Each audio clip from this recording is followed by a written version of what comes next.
ভাইয়া, দেশের অবস্থা দিনের পর দিন অনেক খারাপ হচ্ছে। দেশের মধ্যে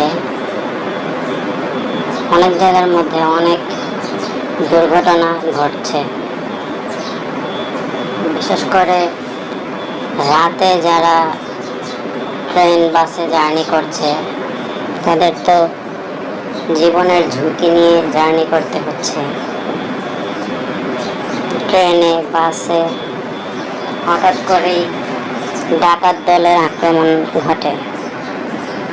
এসব থেকে আমাদেরকে অবশ্যই সাবধান থাকতে হবে ভাইয়া, সবাইকে সাবধান থাকতে হবে। আর দিনের বেলাতেও হঠাৎ করে রাস্তার মধ্যেও ছিনতাই হয়।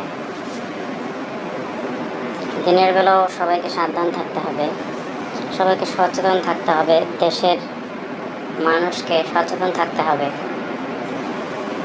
আমরা সবাই নিরাপদে থাকব এবং সবাইকে উৎসাহ দেব, সতর্ক করব। দেশটা অনেক বিপদের সম্মুখীন। দেশে যদি দুর্নীতি, চাঁদাবাজ, সন্ত্রাসী না থাকতো তাহলে অনেক ভালো হতো, অনেক এগিয়ে যেত দেশটা।